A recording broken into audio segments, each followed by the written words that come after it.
How's it going, everybody? Alex Comstock with WhitetailDNA here, and on this video we're going to talk about how e-bikes can help you whitetail hunting. So standing here, we just got the Apex HD. We just got this all put together. Haven't been able to put this particular bike to the full use yet, but I'm really excited to.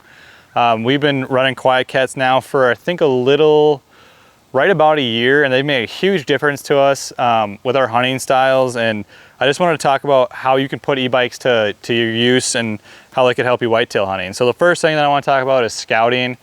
There's a lot of spots, especially when we're in like North Dakota, and there's, you know, it's a mile back from a road, where we want to get back to an area that we know is probably good or we think is good, but we're not exactly positive.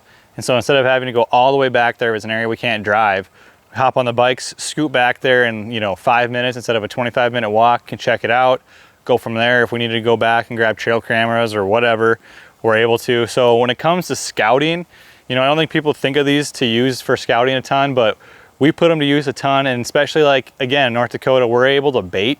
And so for hauling bait areas, people think hunting over corn is just like the easiest thing ever, but when we do bait areas out in North Dakota, we work our tails off doing it. And we're carrying, hauling bait a mile back, maybe further. But by being able to utilize the bikes, and we don't have it rigged up on this one yet, and then you can have like a basket on the back, and they've got side bags, and we can use those for things, trail cameras, bait, minerals, Jurassic rocks, stuff like that. So when it comes to scouting and stuff like that, they're really key. We really like using them for that. Another thing that they really help you out for when it comes to whitetail hunting is access, entry and exit. So if you want to get to a spot, I'm going to reference this hunt a lot in this video, but our team member Garrett Addison, his hunt for the big No Name 10 last year, he was able to shoot. The bikes were integral in that hunt, and so for access, it was long, so we would have had to walk, over a mile in the timber and walking all through the property. But instead, they've got these little trails through the property, and we were able to hop on the bike, scoot back there like it was nothing. And not only are we getting back there quicker when you're actually hunting, but you're leaving virtually no ground scent. So if any deer are crossing that trail, we're not walking right over it. And you're quiet, so you're getting back there quietly, efficiently, hardly any scent. And that makes for, it really increases our effectiveness. So on this particular hunt from last year in Garrett's hunt, the morning that he killed, we biked back there in the dark. The nice thing about QuietKat is they've got all kinds of accessories like lights and stuff that make it super easy.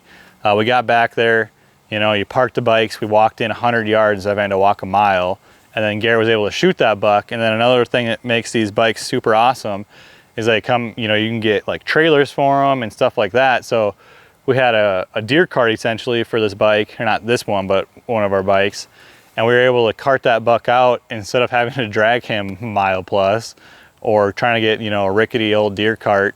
We were able to hook it up right to the cart on the back of the bike him out, and it was lickety split and super easy. So overall, these bikes have made a huge impression on me.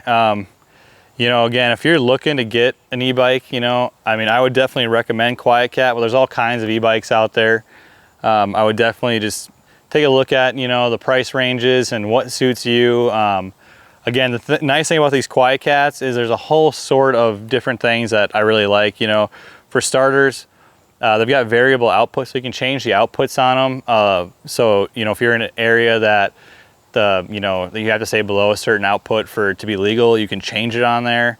They handle really well. It took us a second to get used to them, but once you get used to them, you could take them through some stuff. We've ran them through mud and dirt, and it's just, they work really well. They're heavy. The one thing I will say is they're a little heavy.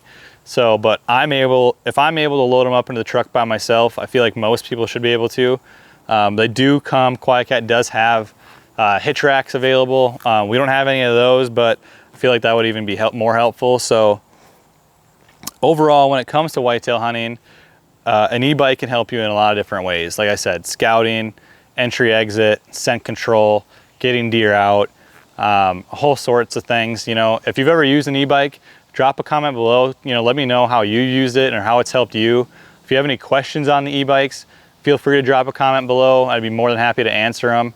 But overall, definitely would recommend Quiet Cat. Would recommend using an e-bike for whitetail hunting. They make a huge difference. And that's that. So if you do me a huge favor, if you hit that like and subscribe below, that always helps us out. I got links below to Quiet Cat. There's links below to our new podcast. I'd love for you to check that out. Make that a regular listening to your podcast rotation. And hopefully once this video drops, we're out in North Dakota chasing giants using the e-bikes. And can't wait to see you here in the next video.